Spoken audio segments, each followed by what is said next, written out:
ઉત્તર ગુજરાતના બનાસકાંઠા જિલ્લામાં શિયાળાની શરૂઆત થતાં જ મોટાભાગના ખેડૂતો બટાટા પાકનું વાવેતર કરી દે છે અને આ બનાસકાંઠા જિલ્લાના બટાટા સમગ્ર દેશમાં જવાના કારણે બનાસકાંઠા જિલ્લો બટાટા નગરી તરીકે વખણાય છે।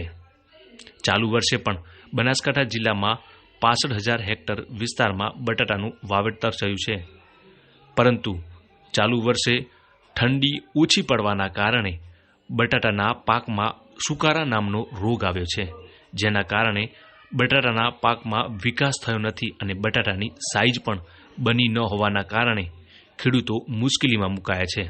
તેમજ બજારમાં પણ બટાટાના પોષણક્ષમ ભાવ ન મળવાના કારણે ખેડૂતો મુશ્કેલીમાં મુકાયા છે અને ખેડૂતો પણ જણાવી રહ્યા છે કે આગામી સમયમાં બટાટાની ખેતી છોડી અન્ય ખેતી તરફ વળવાનું વિચારી રહ્યા છે।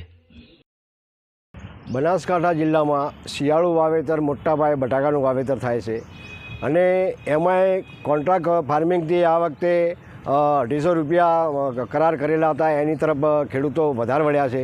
જનરલ બટાકું આ વખતે ઓછું વવરાણું છે અને એમાંય અધૂરામાં પૂરું કે ગ્લોબલ વોર્મિંગના કારણે આ વખતે ઠંડીનો અહેસાસ ઓછો થયો। ઠંડી કેમ કે બટાકાની અંદર ઠંડી પડે તો એના ઉતારા સારા આવે, એટલે ઠંડી ના પડવાથી આ વખતે રોગ આવી ગયા, સુકારા નામનો રોગ આવી ગયો।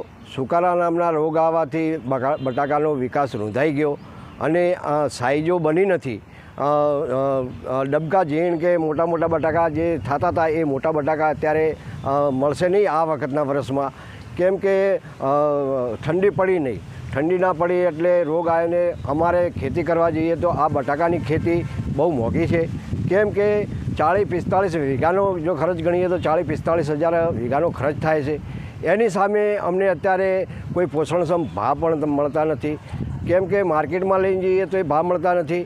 એટલા માટે ખેડૂતને કોઈ પોસાય તેમ છે નહીં, કેમ કે ખેડૂત જાય તો જાય ક્યાં? હવે બટાકાની ખેતી અમે કરીએ છીએ પણ કુદરત પણ સાથ આપતા નથી અને બટાકા તરફથી ખેતી જે બનાસકાંઠા જિલ્લો અને એમાં ડીસા નગરી બટાકા નગરી તરીકે ઓળખાય છે અને દેશમાં પણ બટાકો વખણાય છે અને અહીંયાથી સપ્લાય બી થાય છે। એટલે બટાકા નગરી તરીકે જે ઓળખાય છે એની છાપ જો બટાકામાં આ રીતના ગ્લોબલ વોર્મિંગના કારણે રોગ આવવાના કારણે ખેડૂત બીજી ખેતી તરફ વળે તો એમાં નવાઈ કોઈ નથી, કેમ કે ખેડૂતને પોસાય તેવા ભાવ મળતા નથી। તો આ બટાકાની અત્યારે પોઝિશન આવી રીતની છે તો ખેડૂત બીજી તરફ વળી શકે એમ છે, કેમ કે ખેડૂતને કોઈ ભાવ જ મળતા નથી પોષણક્ષમ।